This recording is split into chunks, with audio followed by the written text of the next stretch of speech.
রাজনৈতিক বৈরিতায় নির্দিষ্ট কোনো দেশের সাথে অর্থনৈতিক সম্পর্ক না রাখা অনুচিত। পাকিস্তানে বাজার তৈরির সুযোগ কাজে লাগানোর পরামর্শ বিশ্লেষকদের। দেশে তৈরি জীবন রক্ষাকারী সকল ওষুধের দাম ঠিক করবে সরকার, হাইকোর্টের নির্দেশ।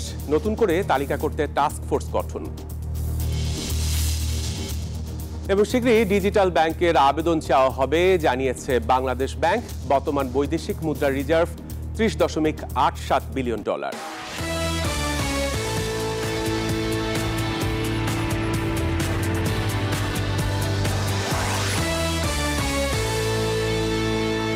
দর্শক আমন্ত্রণ ব্যবসা বাণিজ্য আর অর্থনীতির সবশেষ খবর নিয়ে নিউজ 24 এর নিয়মিত আয়োজন পূবালী ব্যাংক পিএলসি বিজনেস টাইমে আপনাদের সঙ্গে আছি সালেহ চৌধুরী। এতক্ষণ দেখছিলেন সংবাদ শিরোনাম, চলে যাব বিস্তারিত সংবাদে। এবারে বিস্তারিত। রাজনৈতিক বৈরিতা থাকলে পাকিস্তানে বাংলাদেশি পণ্যের যে বাজার তৈরির সুযোগ আছে তা কাজে লাগানো উচিত বলে মনে করেন বিশ্লেষকরা। পাক উপপ্রধানমন্ত্রী ইসহাক দারের মন্তব্যের প্রতিক্রিয়ায় তারা বলেন, বাংলাদেশের নয় ৭১ ইস্যুতে ক্ষমা চাওয়ার পাশাপাশি আগে পাকিস্তানের মন পরিষ্কার করা উচিত। ৭১-এর স্বাধীনতার ২ বছর পর ১৯৭৪-এর ২২ ফেব্রুয়ারি আনুষ্ঠানিকভাবে বাংলাদেশের অস্তিত্ব স্বীকার করে পাকিস্তান। সে বছর ঢাকা সফরে এসে তৎকালীন প্রধানমন্ত্রী জুলফিকার আলী ভুট্টো ৭১-এর গণহত্যার ঘটনায় পাকিস্তানের তৎকালীন সামরিক শাসকদের দায়ী করে অনুশোচনা প্রকাশ করার পাশাপাশি বিষয়টিকে বেদনাদায়ক হিসেবে উল্লেখ করেন। তবে দীর্ঘদিন ধরেই পাকিস্তানের ক্ষমা চাওয়ার প্রত্যাশায় বাংলাদেশ, যদিও ৭১ ইস্যুতে নাকি দুদফা মীমাংসা হয়েছে বলে দাবি করেন পাক উপপ্রধানমন্ত্রী ইসহাক দার। বিশ্লেষকরা বলছেন, ৭১-এর গণহত্যা ইস্যুতে পাকিস্তান কখনো কখনো সমবেদনা জানালেও ক্ষমা চায়নি কখনোই। তারা কোন তথ্যের ভিত্তিতে এটা মীমাংসিত বলছেন এটা আমার কাছে পরিষ্কার না। I am not clear about it, এবং আমার ধারণা কেউই পরিষ্কার না এই বিষয়টা নিয়ে। তারা সিমলা চুক্তিতে রিগ্রেট বলেছে। জেনারেল মোশাররফ যখন আসলো তিনি বলেছেন যদি হয়ে থাকে তাহলে আমি রিগ্রেট করি, ওখানেও কিন্তু রিগ্রেট যদি বলেই থাকে তাহলে এটা একটা অফিসিয়াল প্রসেসের মধ্যে আনলি হয়। সেটা সামিট লেভেলে হতে পারে, যখন ডিক্লারেশন হয় ডিক্লারেশনের ক্লজ থাকতে পারে। পার্লামেন্টের মাধ্যমে যদি একটা রেজলিউশন তারা আনতে পারে তাহলে আরও আমি মনে করি টেকসই হবে। সফরকালে সরকার প্রধান, রাজনীতিক এবং ব্যবসায়ীদের সঙ্গে হওয়া বৈঠকে দুদেশের সম্পর্ককে এগিয়ে নেয়ার বার্তা দেন পাকিস্তানের উপপ্রধানমন্ত্রী। একই সঙ্গে বাংলাদেশকে পরিষ্কার মন নিয়ে সম্পর্ক জোরদার করার আহ্বান জানান।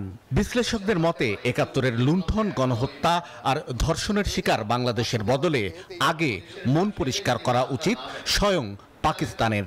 পরিষ্কার মন তাদেরই হওয়া উচিত, আমার তো হওয়া উচিত না। আমি তো পারপেট্রেটর না, আই এম তো ভিকটিম।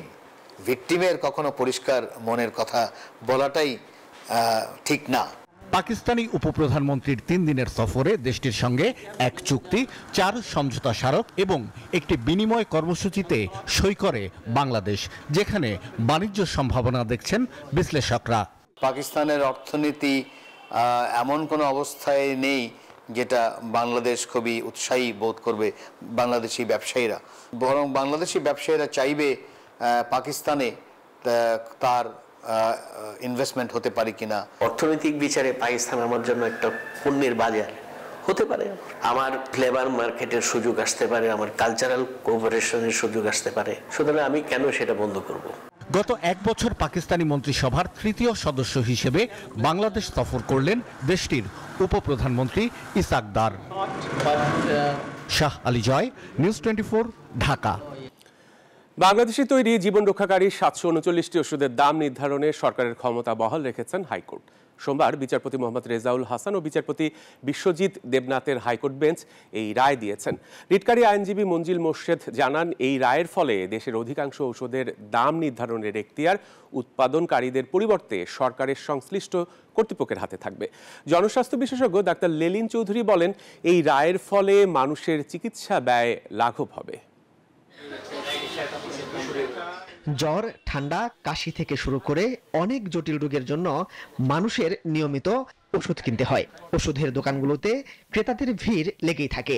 এই সুযোগে হর হামেশাই ওষুধ কোম্পানিগুলো ইচ্ছামতো দাম বাড়িয়ে দেয়। ওষুধ নিয়ন্ত্রণ অধ্যাদেশ 1982 এর 11 ধারায় সরকারকে ওষুধের মূল্য নিয়ন্ত্রণের ক্ষমতা দেয়া হয়েছিল। এর ভিত্তিতে 1993 সালের 18 সেপ্টেম্বর স্বাস্থ্য মন্ত্রণালয় 739টি ওষুধের দাম নির্ধারণ করে গেজেট প্রকাশ করে। কিন্তু 1994 সালের 26 ফেব্রুয়ারি একটি সার্কুলারের মাধ্যমে সেই ক্ষমতা সীমিত করে মাত্র 117টি ওষুধের মূল্য নির্ধারণের ক্ষমতা সরকারের হাতে রাখা হয়। বাকি সব ওষুধের দাম নির্ধারণের ক্ষমতা দেয়া হয় উৎপাদনকারী প্রতিষ্ঠানের কাছে। সোমবার উচ্চ আদালতের রায়ে 1993 সালে সরকারের জারি করা 739টি ওষুধের দাম নির্ধারণ সংক্রান্ত গেজেট পুনর্বহাল করেছেন। এইটা আমরা মূলত চ্যালেঞ্জ করছি এই কারণে যে ওষুধ কোম্পানি, ব্যবসায়ী প্রতিষ্ঠান তারা মূল্য নির্ধারণ করার ক্ষেত্রে ইচ্ছামতো মূল্য নির্ধারণ করবে, জনগণের ভোগান্তি হবে, জনগণ ওষুধের অভাবে তারা তাদের স্বাস্থ্য রক্ষা সুরক্ষা হবে না। এইটা চ্যালেঞ্জ করেছিলাম এবং এই চ্যালেঞ্জ করার পরে রুল হয়েছে আগে এবং আজকে সেটা রায় হয়েছে। নুন আনতে পান্তা ফুরানো সাধারণ মানুষকে এতদিন চড়া দাম দিয়ে ওষুধ কিনতে হতো। উচ্চ আদালতের রায়ে ক্রেতারা সন্তুষ্ট। জানান, জনগুরুত্বপূর্ণ এসব বিষয়ে সরকারকে আরো নজর দিতে হবে। যে কোনো মেডিসিনের একটা রেট ফিক্স করে দিলে তাহলে হচ্ছে আমাদের সুবিধা হয়। ওষুধ প্রশাসন রেট করবে, কিন্তু তারা এটাকে মনিটর করার জন্য কোনো লোক দিবে না। এই আইন করে কি লাভ? প্রোডাক্ট আছে, দেখা গেছে 495 ছিল, ওটা পার পিসে মনে করলেন 200 টাকা করে বাইরে গেছে। তো একটা অ্যান্টিবায়োটিক ট্যাবলেটের দাম 50 টাকা আর ধরছে। জনস্বাস্থ্য বিশেষজ্ঞ ডাক্তার লেলিন চৌধুরী জানান, এই রায়ের ফলে কম দামে ওষুধ কিনতে পারবে মানুষ। আমরা জানি এই দেশে প্রতি বছর প্রায় 60 লাখের মতো মানুষ শুধুমাত্র চিকিৎসা খরচ মেটাতে গিয়ে দারিদ্র সীমার নিচে চলে যায়। কারণ এর মধ্য দিয়ে অসুস্থ মানুষের চিকিৎসা এবং স্বাস্থ্য সেবা গ্রহণের একটি ক্ষেত্রে অন্তত ব্যয় সংকোচন হবে। অতি দ্রুত সংশ্লিষ্ট কর্তৃপক্ষকে এ ব্যাপারে কার্যকর পদক্ষেপ নেয়ার তাগিদ দেন ভোক্তারা। মাসুদ সুমন, নিউজ 24, ঢাকা। শীঘ্রই ডিজিটাল ব্যাংকের অনুমোদনের জন্য আবেদন চাওয়া হবে বলে জানিয়েছে বাংলাদেশ ব্যাংক। সোমবার দুপুরে সাংবাদিকদের সাথে আলাপকালে একথা জানান কেন্দ্রীয় ব্যাংকের মুখপাত্র আরিফ হোসেন খান। তিনি বলেন, সম্প্রতি ডিজিটাল ব্যাংকের আইনের পরিবর্তন করেছে নিয়ন্ত্রণ সংস্থাটি, যেখানে ডিজিটাল ব্যাংকের পরিশোধিত মূলধন 125 কোটি টাকা থেকে 300 কোটি টাকা করা হয়েছে এবং আগে নগদ এবং কড়ি নামে দুটি ডিজিটাল ব্যাংকের অনুমোদন দেওয়া হলেও তা বাতিল করা হয়েছে। বাংলাদেশ ব্যাংক বর্তমান পরিবর্তন পরিস্থিতি মনে করে যে ডিজিটাল ব্যাংকিং এর যথেষ্ট সুযোগ আছে বাংলাদেশে ব্যাংকিং করার, অর্থাৎ এই কনসেপ্টটাতে আরো কিছু লোককে, আরো প্রতিষ্ঠানকে সুযোগ দেওয়া উচিত। একটা দুটো প্রতিষ্ঠানের মধ্যে এটা সীমাবদ্ধ রাখা ঠিক হবে না। এই প্রেক্ষাপটে আমরা সম্প্রতি কিছু মৌলিক বিষয়ে পরিবর্তন করা হয়েছে। পরিবর্তিত এর আওতায়, পলিসির আওতায় শীঘ্রই নতুন আবেদন গ্রহণ করার জন্য আমরা বিজ্ঞপ্তি প্রচার করব। বাংলাদেশের বৈদেশিক মুদ্রা রিজার্ভ 30.87 বিলিয়ন মার্কিন ডলার দাঁড়িয়েছে। রোববার বাংলাদেশ ব্যাংকের এক সংবাদ বিজ্ঞপ্তিতে এই তথ্য জানানো হয়েছে। কেন্দ্রীয় ব্যাংকের সর্বশেষ তথ্যানুযায়ী 24 আগস্ট রোববার পর্যন্ত দেশের গ্রস রিজার্ভের পরিমাণ 30.87 বিলিয়ন মার্কিন ডলার। তবে আন্তর্জাতিক মুদ্রা তহবিল IMF এর BPM 6 পদ্ধতি অনুসারে বাংলাদেশের নিট রিজার্ভ বর্তমানে 25.87 বিলিয়ন মার্কিন ডলার বলে বিজ্ঞপ্তিতে উল্লেখ করা হয়।